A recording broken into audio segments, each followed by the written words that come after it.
Okay everyone, welcome to a brand new Destiny 2 video. Usually I do live commentaries, but I've been doing an awful lot of them lately and I wanted to kind of have a little bit of a change of pace, so that is why I'm making this video. For top players in Destiny, the main thing is movement. Awareness is also a really big thing, and something that ties into awareness, which is a huge thing in Destiny, is knowing how to use the radar. And I'm sure many of you think you know how to use the radar, but you can abuse it and manipulate it in more ways than you could possibly imagine. Destiny 2's radar is always up, so it seems pretty simple. You don't get put on the radar for shooting. It doesn't go in and out. It is just one simple radar that is continuous. It goes forever. But it is divided into three different sections. You have the inner circle, the ring in the middle, and then the outer ring. And then between those rings, it's divided into different sections. So I'm pretty much just going to go over how you can manipulate the radar to make playing Destiny a whole lot easier. The first thing is to be aware when there are multiple people. A lot of times, especially in Rumble, you see the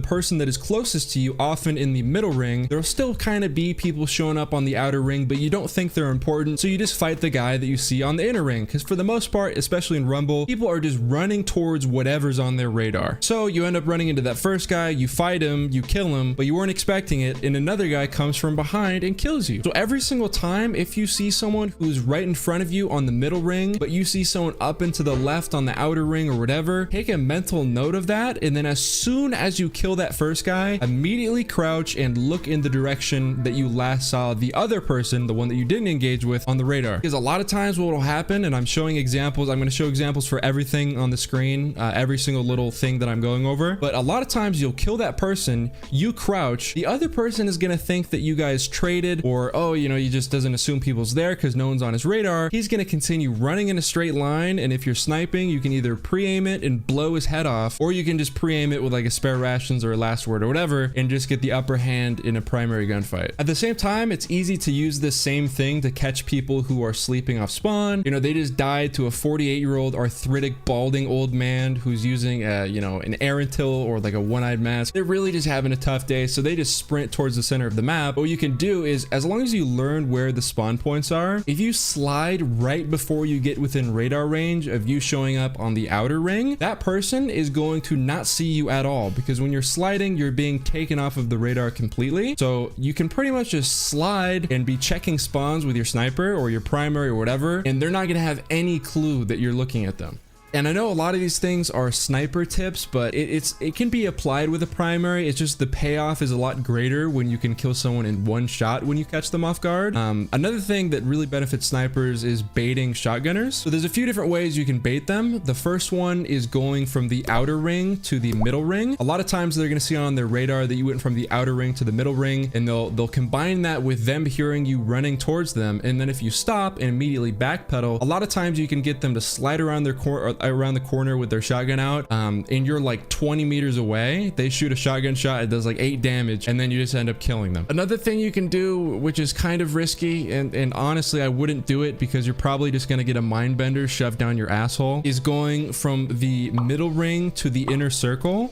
You can do that, but a lot of times you're not gonna be able to backpedal in time. However, something that you can do is, if you sit within the inner ring, or if you're or the inner circle, or if you're in the middle ring, if you're stuck in a corner, a lot of times they're not going to expect that you are going to kill them. They're going to look at you as a free kill, a big juicy piece of meat that is waiting to be devoured, and they're going to slide around the corner and they're going to challenge you with their shotgun. So if you're a hunter and you're running arc bolts, or you're playing any class that has bolt grenades, what you can do is you just hold down that corner or that choke point or whatever. It doesn't have to be for that long of a period of time. I'm pretty sure in the examples I wait there for a while, but a lot of times you just, as soon as you hear them move and you can hear them sliding, you throw the firebolt down, the arc bolt down, whatever, jump, and then melee them. It catches them off guard, and because Destiny 2's netcode is like horrendous, your character is going to be rubber banding all across their screen like you're playing from Czechoslovakia. So it's usually like a guaranteed kill. On top of that, something that could work on console and definitely worked a lot better in Destiny 1 was doing that same exact thing, but double meleeing people. It worked a lot better in Destiny 1 because it was on console so people couldn't react as fast with a controller and snap from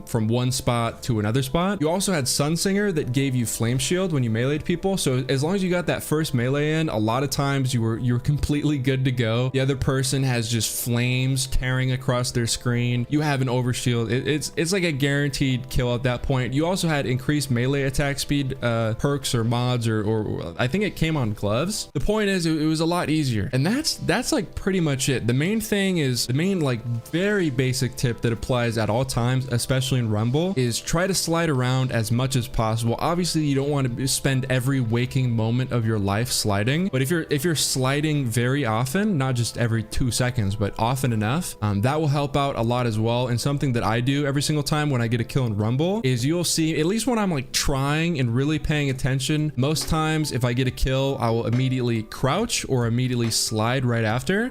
Both of those are going to take me off the radar so that people that are converging on where I am, they won't really see me on their radar at all. So that is pretty much it. I know it seems super basic for a lot of people that are really good at PvP, but this is something that you learn over time, and just based off of the people that I run into every day, I'm assuming not every single person knows this. So if you found it helpful or you enjoyed the video, it was a bit of a change of pace, but if you enjoyed it, then dropping a like would be much appreciated. On top of that, if you're already subscribed and you don't want to miss a video, then click on the bell to enable post notifications, and hopefully I'll see you in my next video. Also, leave a comment. Do you want me to make more of these with different things, different topics? Let me know, and hopefully I'll see you in the next one.